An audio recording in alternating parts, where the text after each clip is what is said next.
This is the season of amplification. This is a special season for those who grew in their reverence for God while going through the turmoil of the COVID pandemic.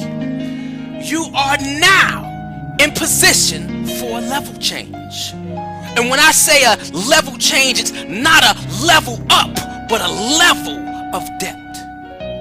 See, it's an Eurocentric perspective to think the higher you go in life, the closer to God you become.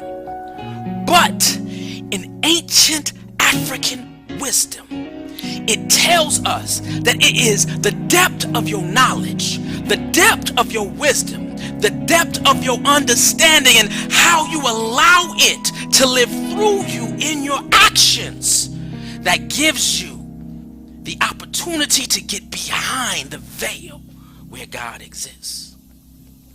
This is a special season for those who have a healthy fear in God and not in a COVID mutation or a variant that continues to put restraints on our old way of living. Because in the depth of our understanding, we know that change is imminent, and our ability to adapt to change will reflect on how we fulfill God's purpose in our lives. We are still on mission, regardless of the COVID pandemic. This season of amplification is a special season for those who spent God's currency wisely.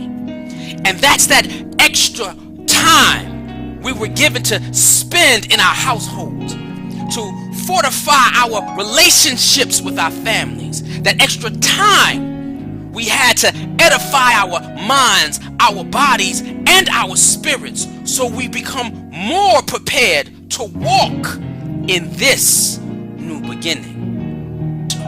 This is a special season. See, the number 22 is considered a master number because it duplicates and amplifies divine energy.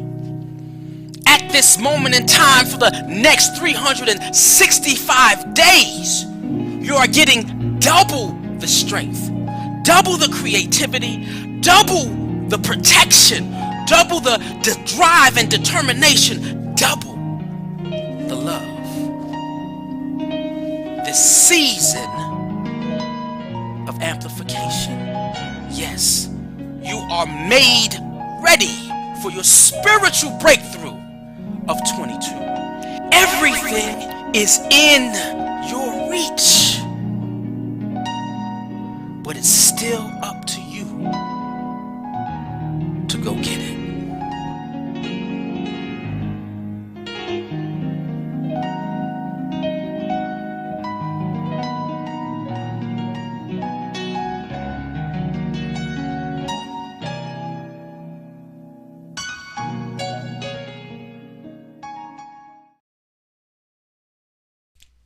Here we go. Here we go.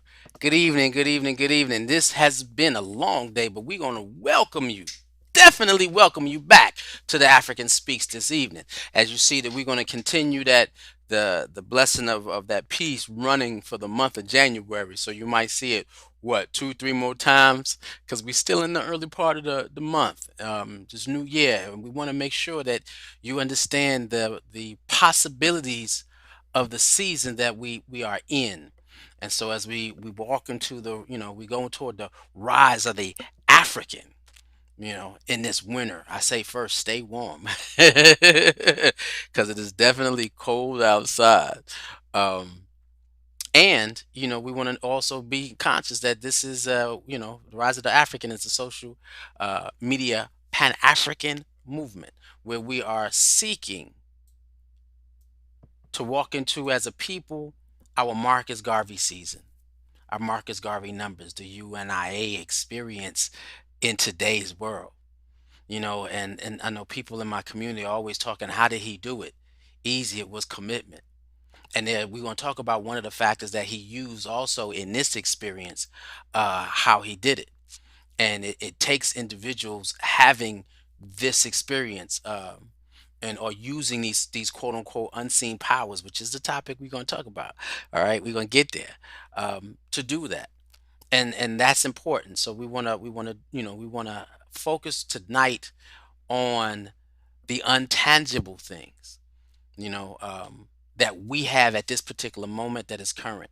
We bring it up and we touch on it and we touch on it and we touch on it, but tonight we want to make sure that we truly focus on it, because we are seeking the rise of the African as as a social media Pan African movement, as an experience, connected to multiple other institutional programs and powers, that we're gonna make sure that we have that.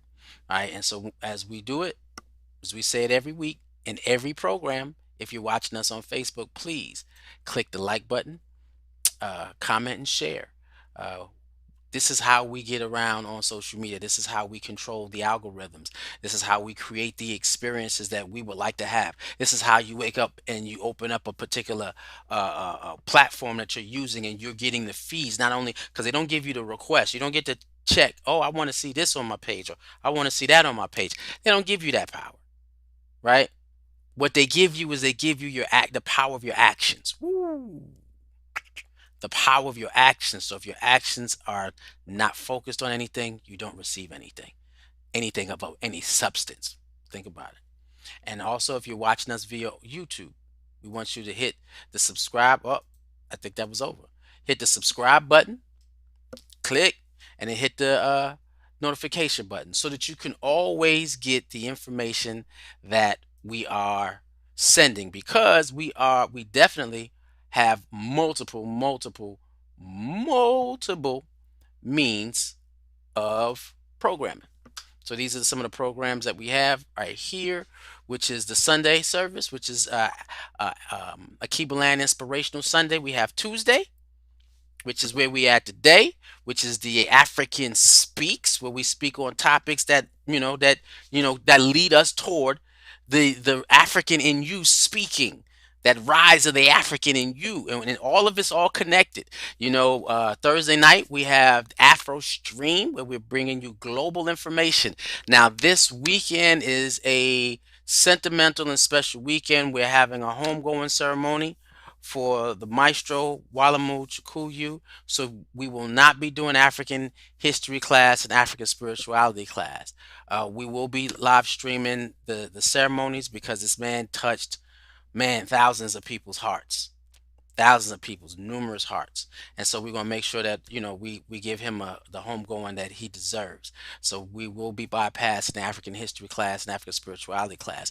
Now I've been seeing people commenting, calling, texting, great job, attaboys, and a lot is going on with this. So we want to make sure that we continue moving this experience. Like, comment, share, notification bell on you, see all of it.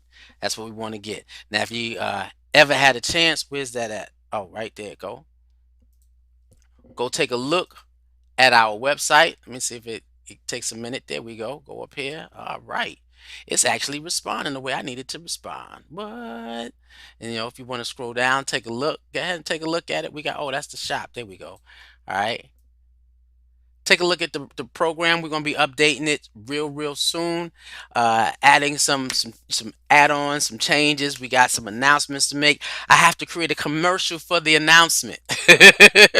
I just can't make the announcement. That's too easy. So I make it hard on myself with everything that I have. I got a special announcement to make, but I'm gonna create a commercial for it, so you can get the details of the vision that's coming. Wow. The manifestation of what is supposed to happen. Now, tonight's topic is using your invisible power, programming towards the rise of the African. Now, if you watched the two African Speak shows last week, we had our good brother, Reverend Kalonji, who is the senior pastor of the church in Houston, Texas. Profound brother. I was glad to have him, and anytime he has a free time, I tell him you could, just call, and that door's open to anybody in the community who wants to partake. I keep telling y'all, if y'all call, because I'll call people and they stand me up, and so I have, you know what I mean? It's COVID, you know what I mean? Yeah, hey, COVID, we got too relaxed in the liberation of black people. Too, too relaxed. We should boom switch gears and got down, and that's why the Africans speak. So we're going. If anybody wants to come and talk, let's talk.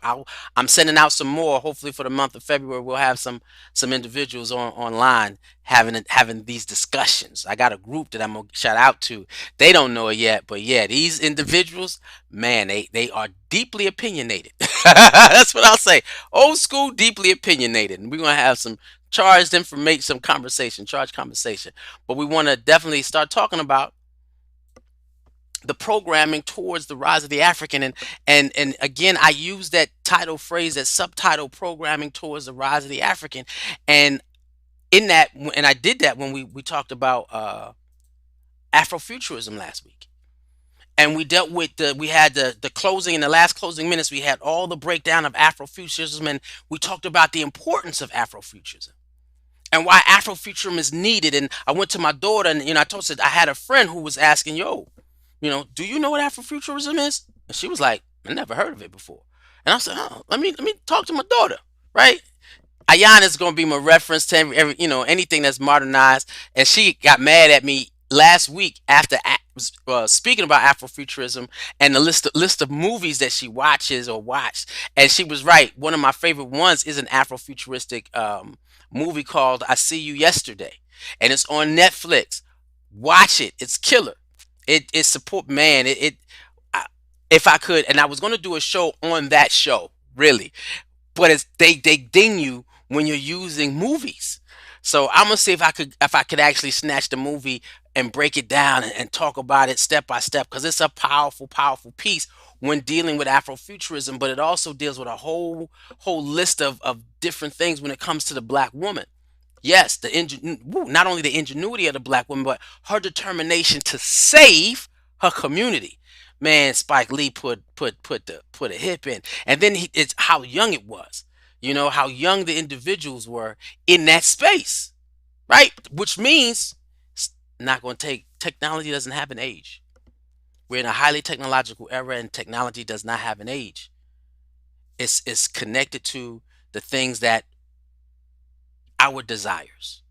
And so when you have technology, and you have such vast things in technology, and you have these high paying jobs where they can't find individuals to fulfill them because of the level of technology or knowledge of technology that it takes. And so you're going to watch the digital divide get even deeper, and it is. And so institutions of power, right? World of Equivalent, because it's speaking to me, and we making, again, we got announcements, making moves to make sure that divide does not get too large. And it takes the individual powers to do that. Yes, not just concrete. We went through Kwanzaa, and they talk about the concrete things we need to do, but there's certain things that has to happen along with the awareness of our cultural and traditional heritage as a people. It's more to that, because we're dealing with the issue of, oh, where we at? There we go. Oh, I'm not even on that slide. I gotta put myself on this slide. Y'all give me a second.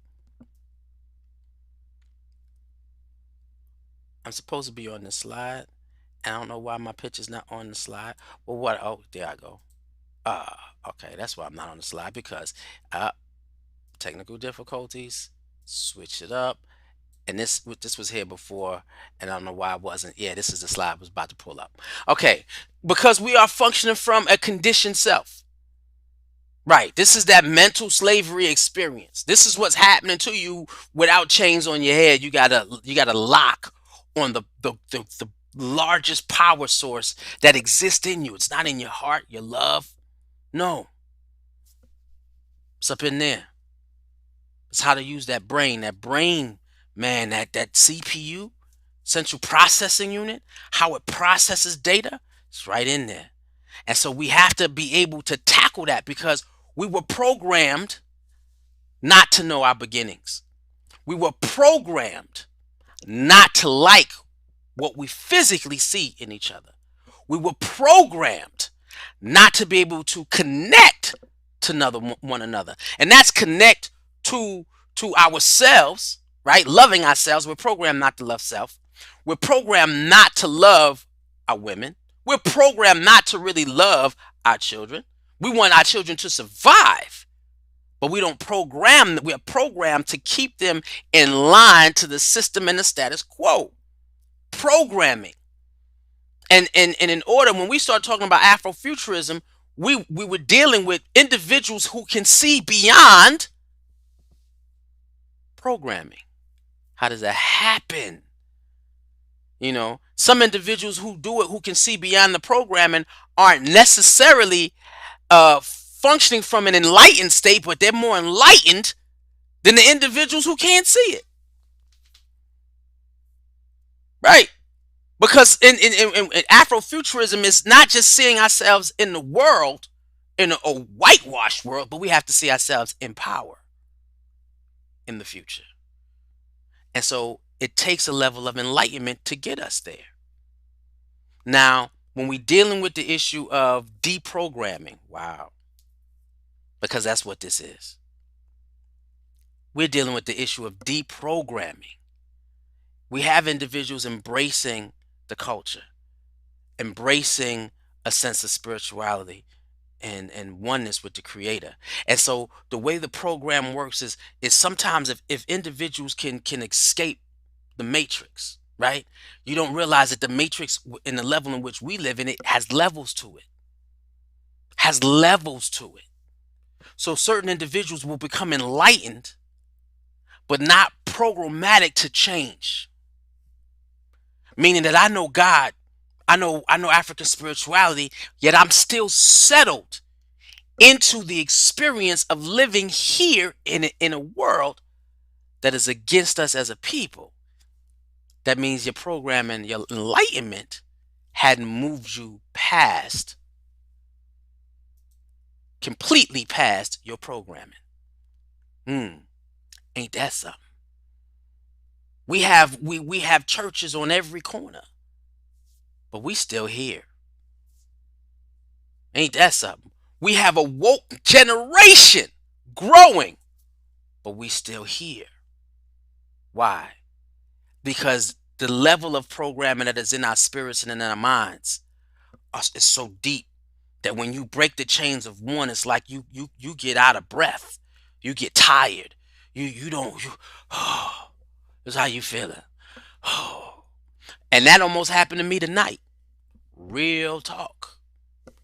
Almost hit as I begin to prepare for this weekend's festivities, the celebration of my experience. Wow, I don't want to get emotional. Of my experience of working with a brother who touched me to the core of my being. Very few people in the community has done that. And this brother was one of them. So I said, whatever they need, I'm going to work on it. And so I'm diligently working on it. And I had some things happen where I'm working on more than I thought I would. But man, I'm working on it, right? And so I was not going to do the African Speaks. And so one of my admins hit me up and was like, yo, are you doing the show? I was like, I don't think so. Because I got so much to do over here. And was like, did the African rise or did the African lay down? And I paused. Excuse me? Not knowing my own programming. Did the African rise or did the African lay down?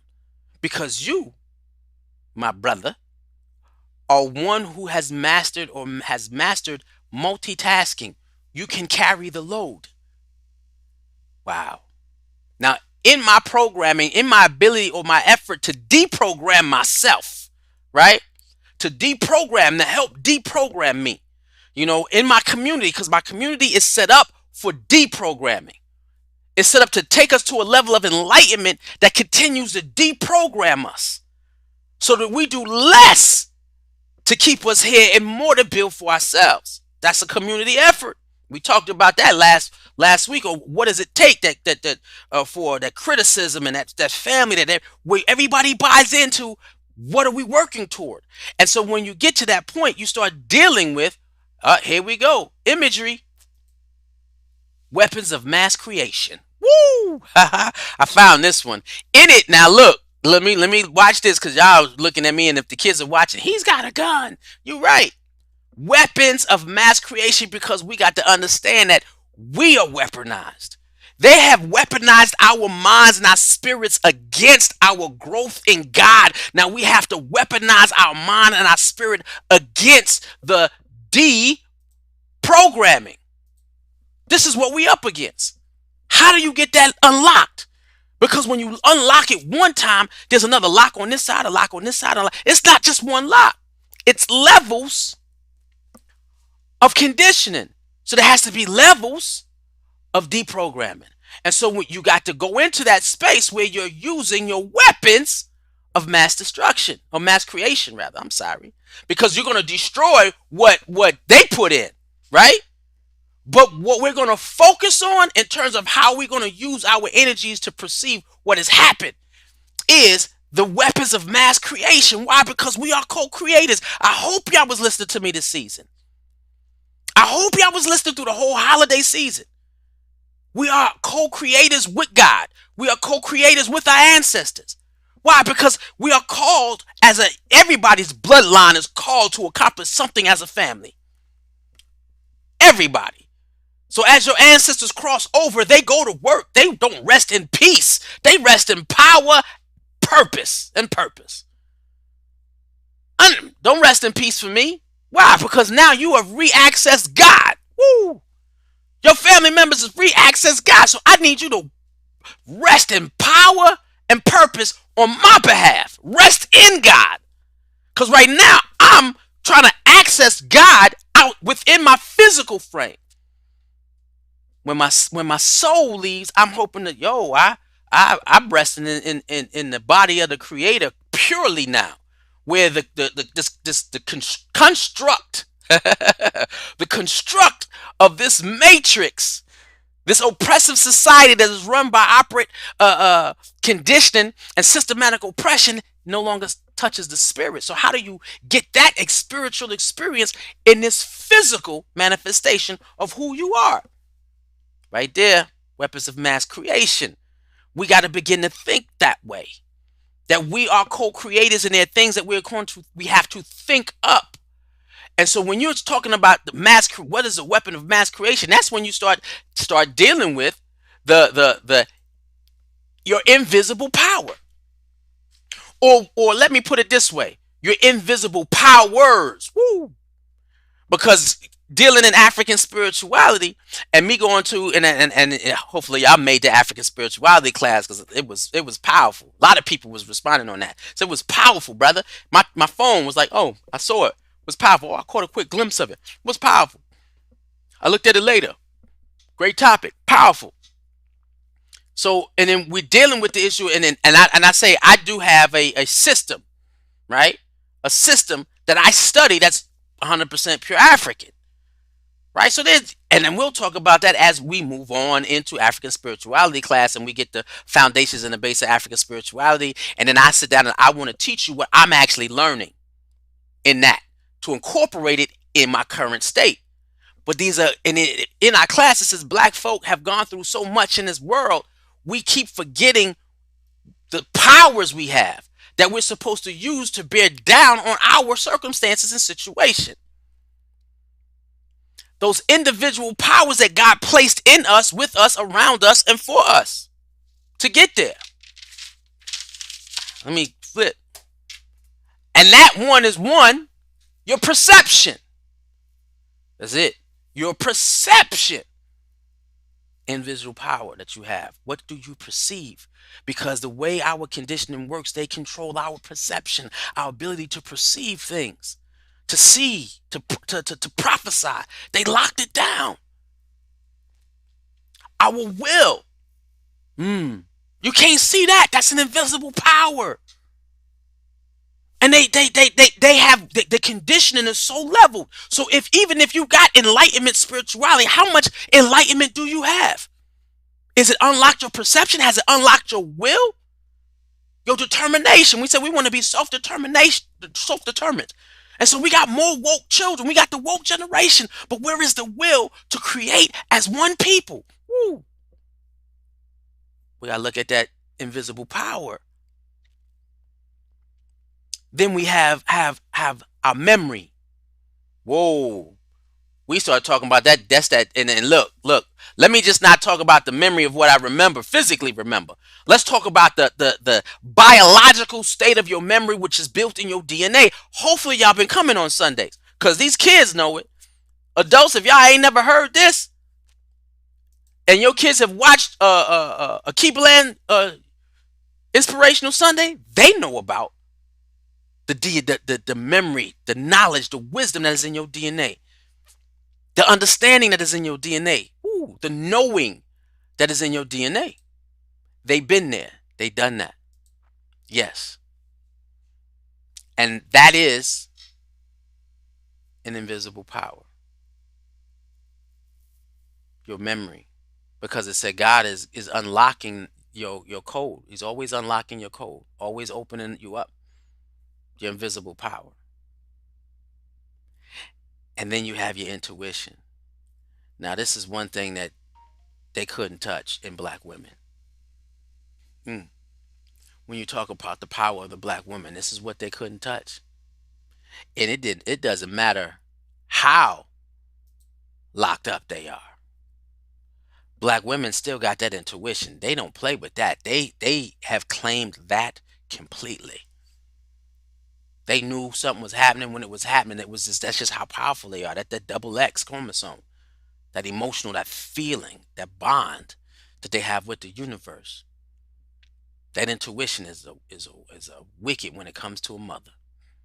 Ain't that something? She knows when her those who are she are connected to and in love with, children, husbands, family members, even the pets. She knows. That's that intuition. But tonight, we taking a look at the other invisible power, the last invisible power that is needed to move towards the rise of the African, which is, why am I not up here? The power of your imagination. Give me a second. The power of your imagination. Where am I at?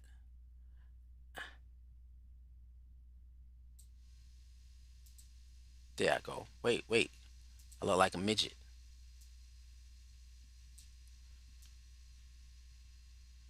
Let me see, do y'all see me yet? Yeah, y'all see me now. All right. The power of the imagination. Now, in that, people, there is a, and we brushed on the power of the imagination when we were talking about Afrofuturism last week. And I said, man, I want to dive into this because this is where you literally become the God you. That's the God in you. Your imagination is the God in you. Why? Because the imagination creates weapons of mass creation, creates what doesn't exist. It creates what has not even been thought of yet. The imagination creates things that maybe no one else is even conceived of. It is the thing that creates something from absolutely nothing. And that's the power of Afrofuturism. It's tapped into the God sense of thinking. What can you imagine us to be? How can you imagine us to go? Where is that? That's different than everything else. The imagination, the power of your imagination. Wait. Working on something here.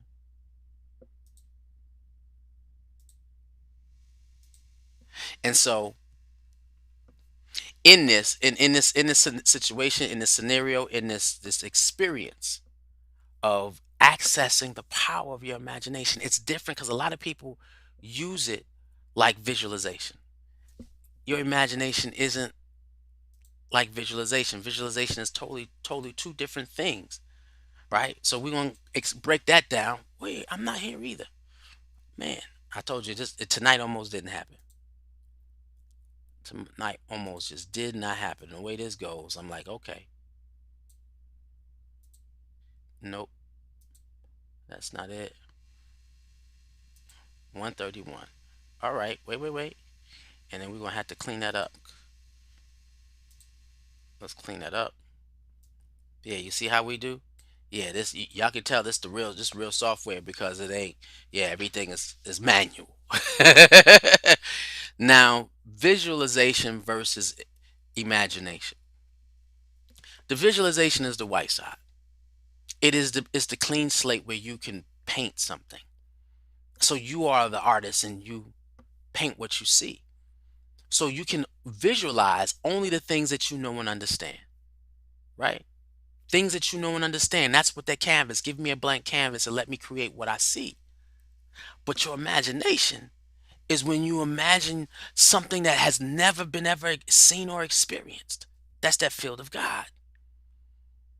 Visualization has its tools, but that imagination helps is you can only access it by accessing that God that God space. And we said anytime somebody connects or adds that, or uses their imagination, uh-oh, God is at that moment. And God is working through you because it's something out of nothing. It's speaking, let there be light when there was none. It is the inventions, we have, and that's why STEM is so important, or STEAM is so important. Science, technology, engineering, and we're going to add arts and agriculture and mathematics.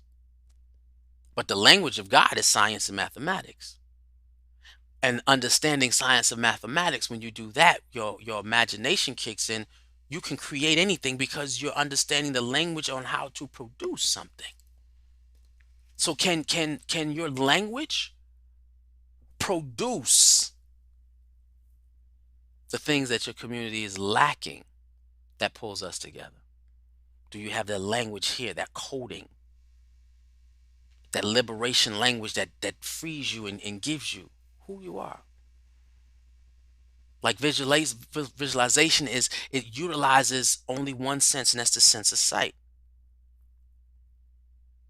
Now, I always tell people when I'm creating graphics, I'm in my imagination. Why? Because I ain't trained on how to do none of this. I'm just not. I didn't go to school for it. I picked up a book, read a book. Some of the stuff I'm doing, I've never done before. And the book I read that about 20 years ago, right? So, but every time something new comes out, I pause and say, okay, if this is how it works, let me try to imagine something that and people are like, how are you doing this? I had to sit still and allow my imagination to create something because I don't know. When I do certain videos and how'd you do that?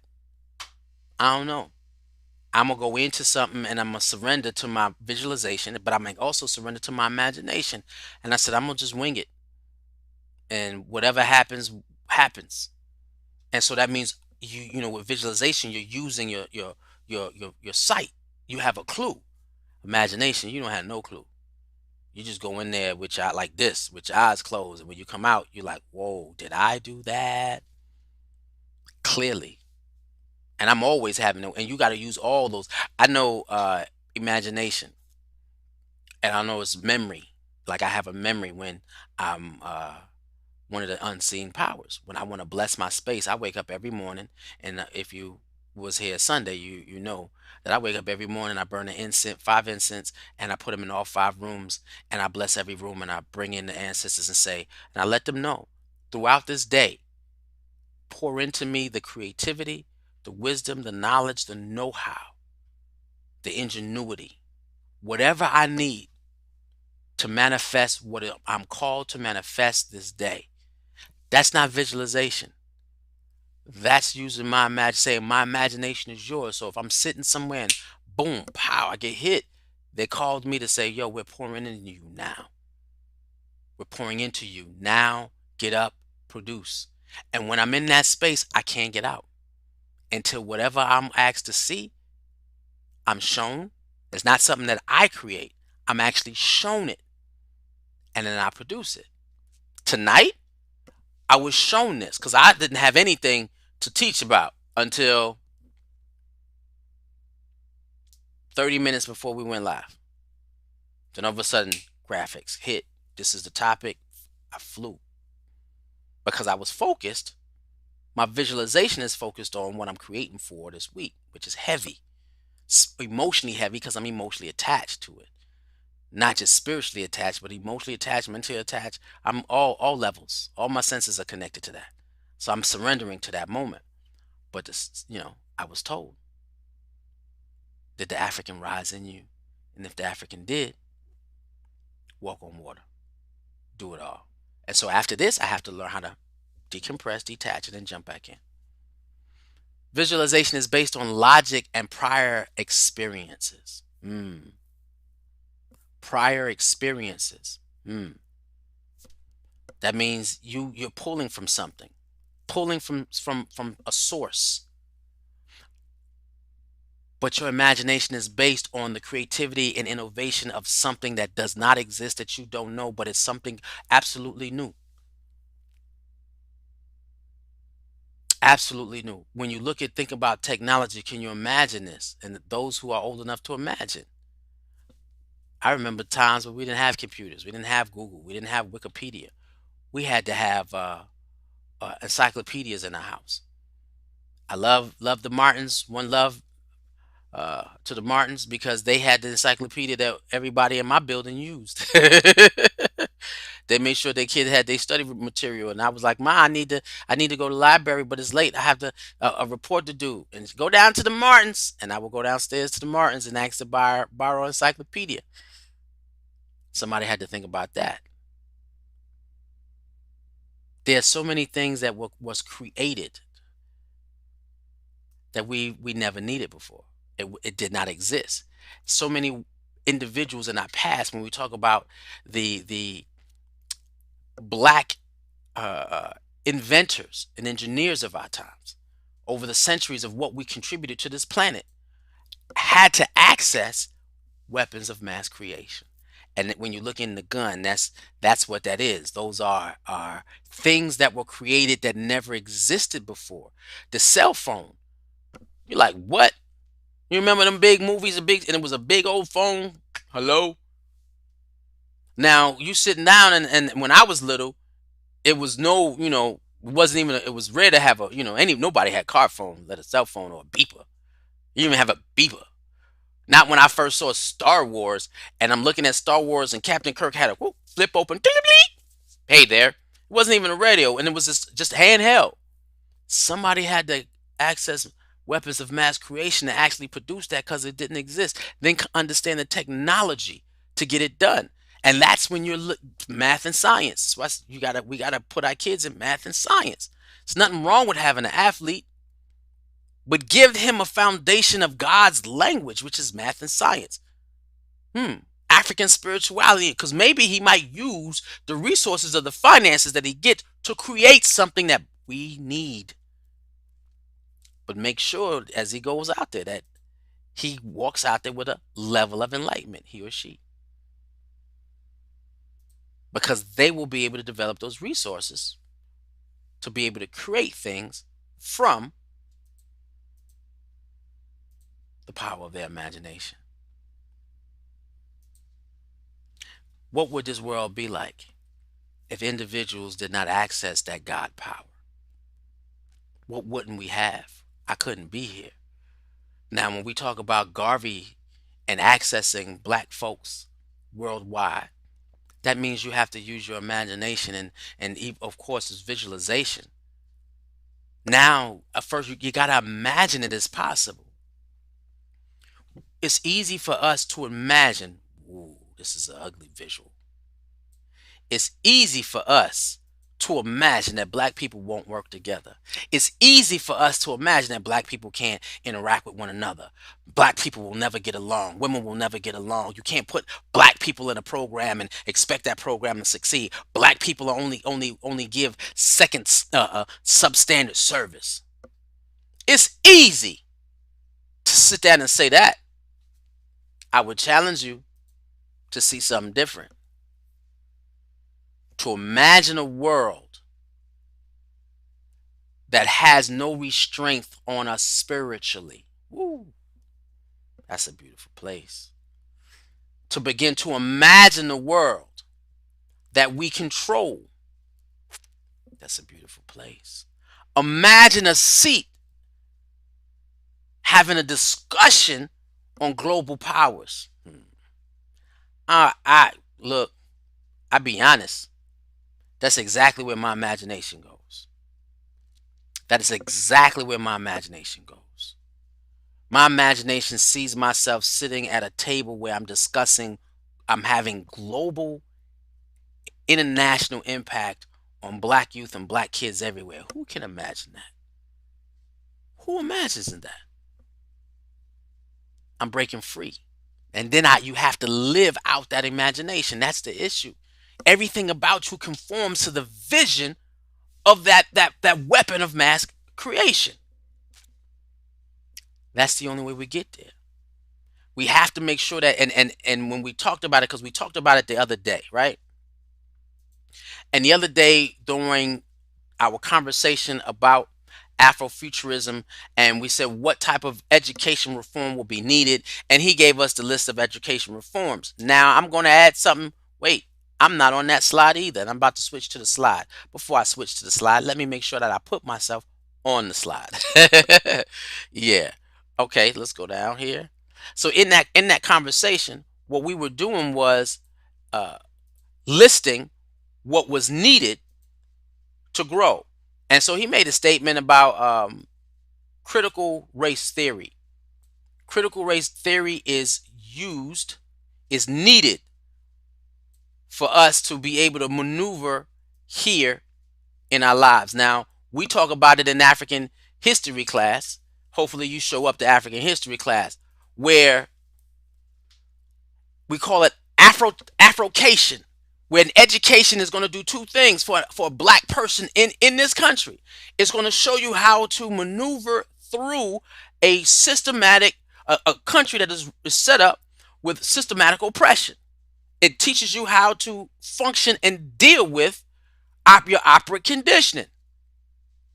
How to code. The new one that got to me was how to code switch, right? But then a real education where we're focusing on the rise of the African, where the African, where's it at? How would I point to it? The African in you, right there. The African in you begins to speak is when your imagination takes you to a place where your education takes you to a place where your imagination can visualize. No, not you being president, but that you create a nation within a nation. Most people can't see that. We create infrastructures and our own. We always say I own everything, but we don't ever build toward it. We never build toward it. We can't support it. This is why I said like, comment, and share. It doesn't cost you a dime to do those three things. But our imagination of a free state on the internet, and then creating the educational institution. Wait till it's a surprise I have for you. Creating an educational institution that builds in your imagination the vision of being able to say, okay, we're gonna have our own everything. That's our own internet, right? Our own cell phones, our own computers, Afroputer. I don't know what we're gonna call it. Afro tops. I don't know. Afro screen. The Afro screen. Yeah, made on from African products, and you have an African on the face rather than seeing a Dell or an Apple sign. Everything comes from us. A world, you have to have educational reform in it first, and so yeah, critical race theory might be important. Might be important. But if you're not charging the imagination of our youth, kids, if y'all are not dreaming big, you're not walking into your God experience where you can see that you build your own Wakanda. What? I have that. I still have that up here. You build it. Why? Because we live in a world that allows us to do it. This is why it was so important. It tapped into our imagination, which is our God atmosphere, that God state of being. It triggered the thought of all that can be created. So now let us imagine what that would look like in the entire diaspora. To have a diaspora of black people. I'm imagining on something big, man. It ain't never been seen before. Not in our lifetimes. Unless, thousands of years we've been where we were ruling the top of the planet. I want to see it. I want to at least start it. So when I walk over, or when it's my time to transition, I feel like I was worth something here. I didn't figure out how to be a financially well-off slave. I didn't just was I'm much more than a financially well-off slave.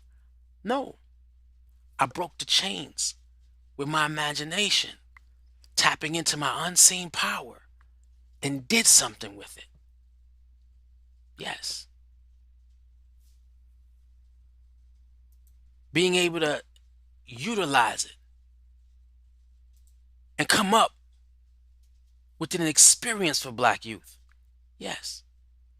That piggybacks off of the Pan-African Orthodox Christian Church and the teachings of Jermoja Baby Hodgman. Get these books. The New Direction for the Black Church. Yes. And everybody I know, this is where they are. In my community, this is where they are. Now that doesn't mean, because we do still have problems with the unlocking of our conditioning, where our imagination is so broad that we risk it all because we believe in ourselves. We believe in black people. We believe that God is with us. When you do that, to do something that has never been done, that has never been seen, I've watched a generation achieve it already. Now it's for us to build on top of that, and I want to be a part of it.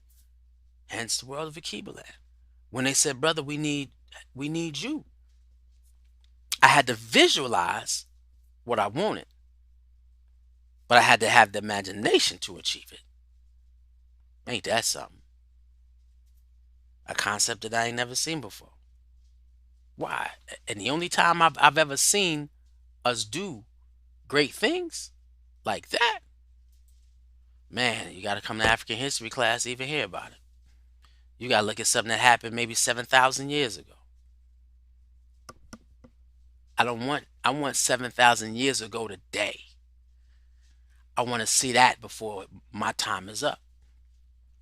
I want to believe that I can spark another child's imagination. And I don't make an intelligent slave, but I produce a freedom fighter. And that freedom, that generation of freedom fighters walk on this earth as enlightened beings. Afrofuturism, y'all. As enlightened beings here to make definite change. And it's not just because we want power for the sake of power, but we need to show our offspring how to live as a people. Ain't that something? Because that has never been done. We have never, no. When we came in contact, African history, we were coming in contact with the Rome's. Yeah, we were sharing with them, but we didn't put our foot down the way we should have. We didn't know that they was as ruthless as they are. A friend of mine said she just brought the book of that I mentioned it, Iceman Inheritance. Man, I'm about to go back through that book and show you the psychology of European mindset and what we have to overcome to get here. I believe that we have the capabilities of creating a generation that walks on this earth enlightened, empowered, and can create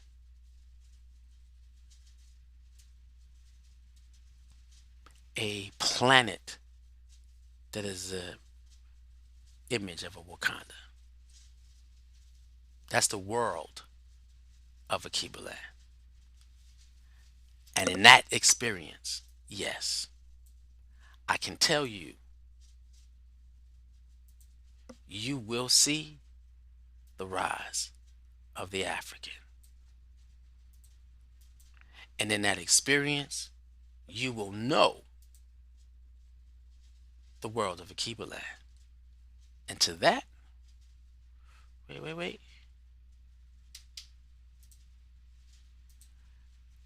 I can say one love, God bless, and good night.